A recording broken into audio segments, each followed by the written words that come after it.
kita bisa mencari kerja dengan cara gratis. Itu benar-benar keuntungan yang paling utama. Pokoknya dari awal sampai akhir tes kerja itu gratis.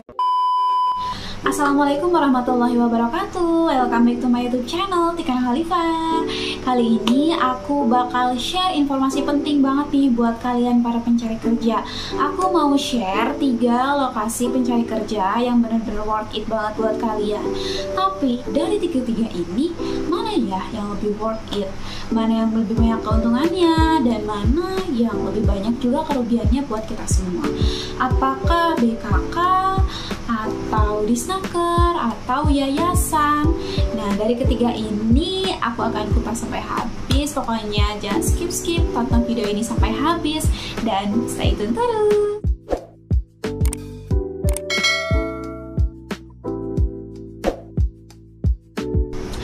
Oke, yang pertama ada BKK atau Bursa Kerja Khusus.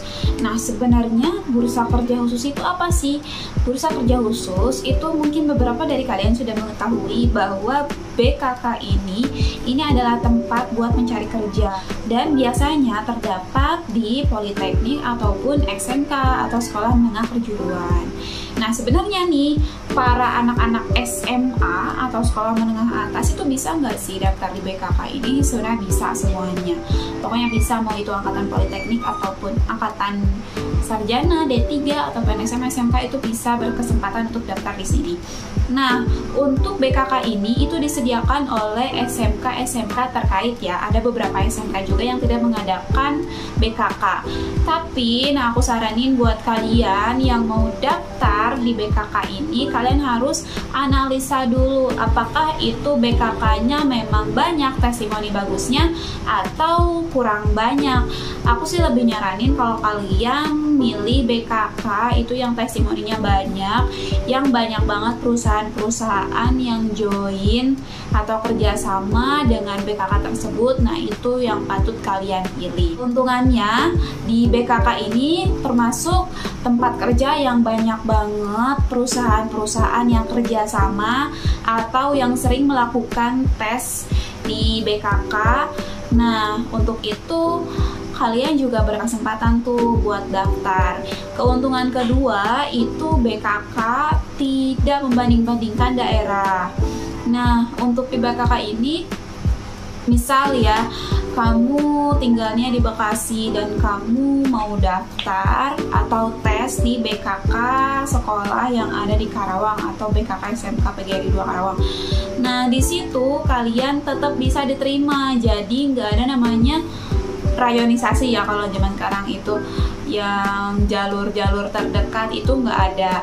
Jadi kamu di daerah manapun, daerah Bekasi, daerah Jawa Tengah, atau Pulau lain itu bisa berkesempatan buat tes di BKK. Asalkan kamu harus daftar member.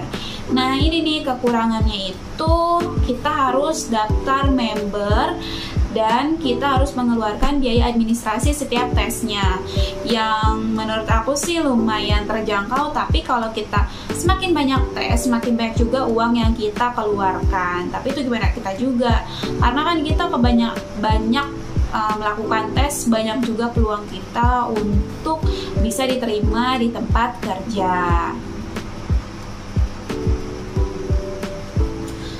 Oke, aku spill sedikit untuk biaya kerja lagi. Oke, aku spill sedikit untuk biaya pendaftaran jadi member di BKK. Dan setiap tesnya untuk biaya pendaftarannya itu sekitar kisaran 20 atau sampai 30. Oke, aku spill sedikit untuk biaya pendaftaran jadi member di BKK. Dan setiap tesnya untuk biaya pendaftarannya itu sekitar kisaran 20 atau sampai 30 ribu kalau di BKK ya.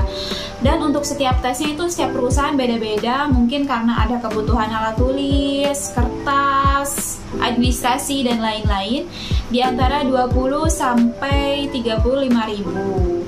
Nah, bayangkan aja ketika member itu biasanya cuma 1 kali dan berlaku selama 3 sampai 6 bulan. Dan setiap tesnya, misal nih hari Senin kamu mau ikut tes 2 perusahaan.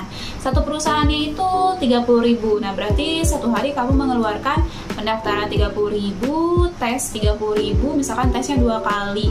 30.000 kali 2. Nah, ini 30.000 kali 3, berarti 90.000 yang harus kamu keluarkan. Belum juga kamu harus hitung pengeluaran untuk fotokopi, scan, dan lain-lain untuk CV atau lamaran yang kamu siapkan di amplop coklat. So, yang pasti BKK ini cukup worth it banget ya buat kalian yang mau cari kerja. Dan pokoknya harus cari-cari testimoni yang bagus dari beberapa BKK yang ada di daerah kalian. Jangan sampai kalian udah capek-capek tes, mengeluarkan biaya, kalian tidak mendapatkan pekerjaan dengan cepat. Yang kedua yaitu Disnaker. Nah, buat teman-teman yang nggak tahu nih Disnaker itu apa, Disnaker itu Dinas Ketenagakerjaan. Untuk Dinas Ketenagakerjaan ini sebenarnya banyak banget ya manfaatnya, apalagi buat kita yang minim modal untuk mencari kerja. Nah, untuk Dinas Ketenagakerjaan yang di daerah aku itu termasuk ada pelatihannya. Boleh cek ya di Instagram ini. Itu benar-benar banyak banget informasi tentang pelatihan-pelatihan gratis dan kamu bahkan akan dikasih sertifikat dan uang saku.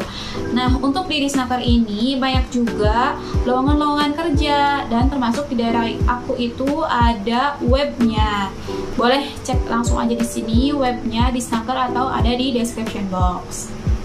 Atau kamu juga boleh tanya di kolom komentar ya, tanya pertanyaan seputar info lowongan kerja atau tempat-tempat lowongan kerja yang worth it banget buat kamu semua. Untuk di Disnaker ini kita bisa mencari kerja dengan cara gratis. Itu benar-benar keuntungan yang paling utama, pokoknya dari awal sampai akhir.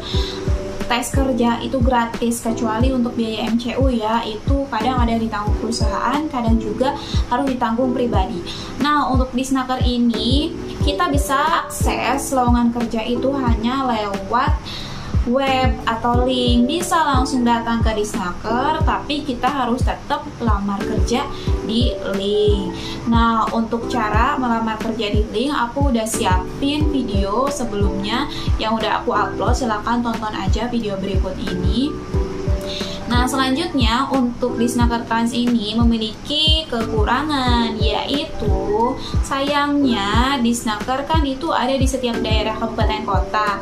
Nah, termasuk di kota yang aku tinggali ini, di kota Karawang, itu hanya menerima calon-calon pelamar kerja di daerah tersebut atau atas nama KTP daerah tersebut. Nah, untuk itu buat kalian yang ada di luar kota silakan cek Disnakernya masing-masing apakah memiliki fasilitas yang sama seperti di Karawang atau berbeda. Nah, ini cara-caranya mungkin setiap kabupaten kota ada kemiripan. Kalau di kota aku itu cara melamar kerjanya diakses melalui web. Jadi kita yang terdapat di NIK atau KTP Karawang inilah yang bisa mengakses web tersebut. Nah, untuk KTP di luar Karawang mohon maaf itu belum bisa. Nah, mungkin kalian bisa akses di web Disnaker yang sesuai kota kelahiran kalian sendiri atau kota yang kalian bikin KTP. Nah, itu. Oke, yang terakhir ada yayasan. Nah, untuk yayasan ini banyak banget ya namanya, aku nggak bisa sebutin satu persatu.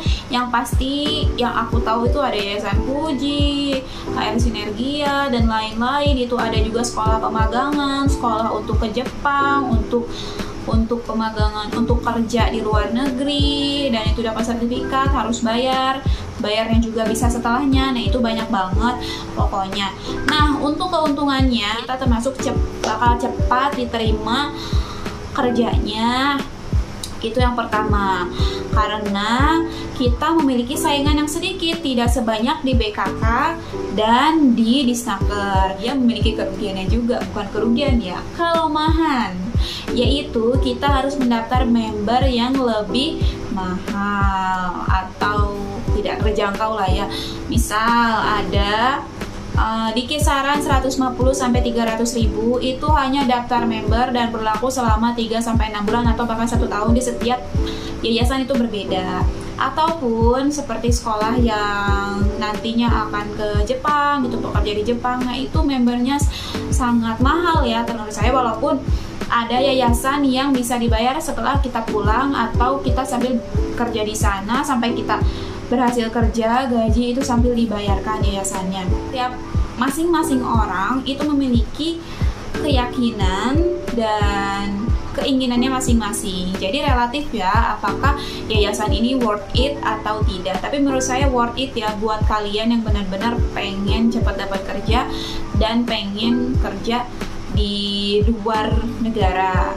Nah, seperti itu. Nah, untuk yayasan ini banyak juga testimoni dari teman-teman aku. Itu ada yang udah kerja di Jepang, ada yang pulang lagi, ada yang cepat banget keterima kerjanya karena mereka itu tes. Banyaknya sih yang tes itu urgent, dan akhirnya ketika tes urgent dan kita saingannya cuma sedikit, otomatis peluangnya pun lebih besar untuk cepat diterima kerja. Kurang lebih seperti itu kalau di yayasan. Tapi kekurangannya tadi, kita harus membayar member yang lebih mahal, dan mungkin setiap tesnya ya ada yang harus bayar lagi, ada yang tidak perlu. Ataupun ada juga keuntungannya bagi beberapa yayasan yang bisa dibayarkan administrasinya di akhir kerja kita atau sambil kita bekerja sambil kita bayar, seperti itu. So, dari ketiga tempat pelamar kerja yang tadi, kalian milih yang mana guys? Silahkan komen di bawah. Jangan lupa like video ini dan share ke teman-teman kalian yang membutuhkan informasi tentang tempat-tempat melamar kerja yang paling worth it. Oke, cukup sekian dari aku. Semoga video ini bermanfaat buat kalian semua. Terima kasih. See you on the next video. Bye-bye.